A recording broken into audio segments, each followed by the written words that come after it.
Tonight, 7:30 can reveal a behind-the-scenes struggle over a new service to help households slash their power bills. It's called Demand Response. It allows customers to save thousands of dollars by switching their appliances to lower electricity use at peak times. It's used widely overseas, and global players want to enter the Australian market. But as Liz Hobday reports, big energy companies are resistant.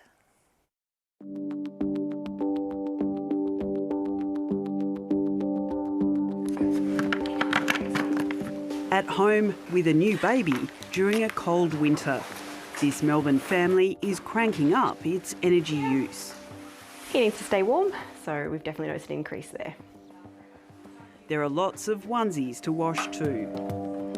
We're certainly aware of just how much we're spending on bills at the moment. But Bethany James and Michael Basson are trying to save power and money by taking part in a big experiment that's part funded by Australia's Clean Energy Agency. It's called Demand Response. They're trying to cut their energy use at times when electricity demand is high, not just reducing their bills, but even getting paid. We've been offered a $10 discount or a $10 credit on the account for each time we've met our goal. I think it's quite doable, and I think that it's good for the environment, helps out the grid. I think it's a really positive thing to do. Here's how it works. Energy users sign up to reduce their use at times of peak demand. When demand surges, they're asked to cut their consumption. The energy customers get a fee as well as cheaper energy bills. But it's not just households.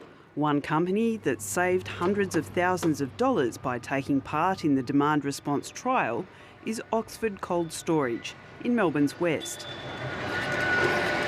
Engineer Gabor Hilton has to keep this massive facility at exactly the right temperature. This is the largest cold store on a single site in Australia. Last year, the company's electricity bills went up by almost $4 million.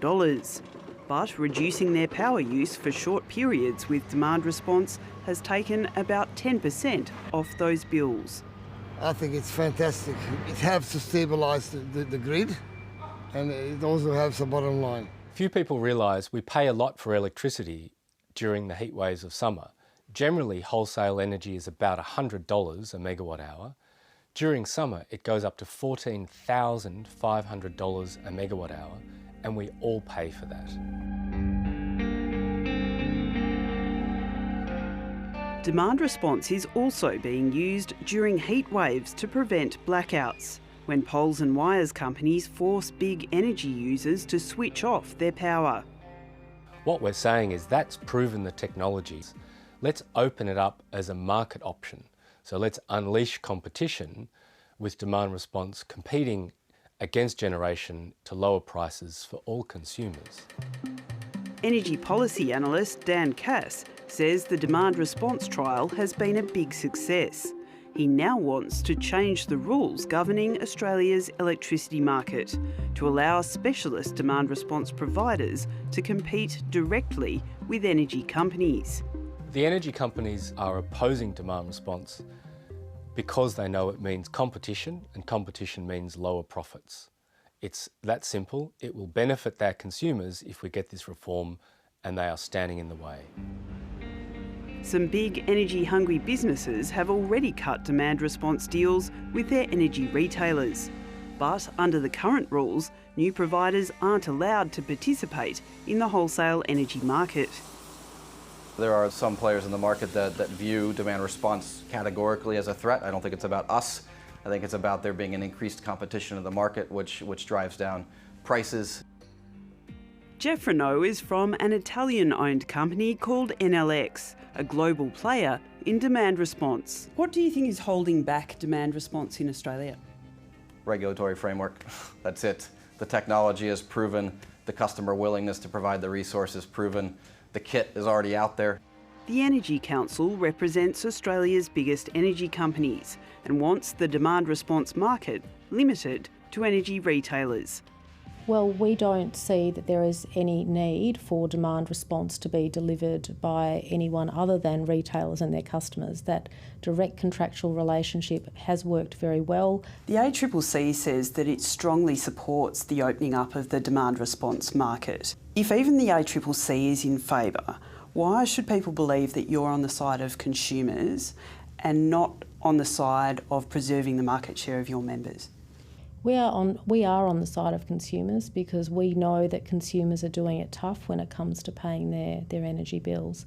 Now, we are also on the same side as the ACCC when it comes to expanding our demand response capability, and we believe that in the coming years we will be able to continue to expand demand response, and that's very good news for consumers and it's good news for our electricity system.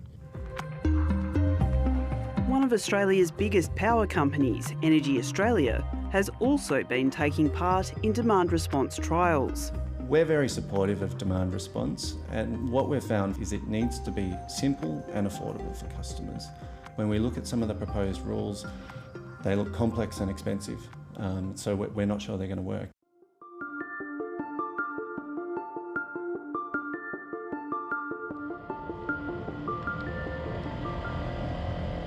In the Riverland district of South Australia, long dry spells are all too familiar. So too are big energy bills. Farmer Drew Martin grows wheat and almonds. He depends on huge amounts of power to run his irrigation system. It's very energy hungry. We run the most efficient pumps that we can find, but yeah, they really suck the power. They run, virtually at 90% capacity all the time, sometimes 24 hours a day when it's hot and the trees are in full demand.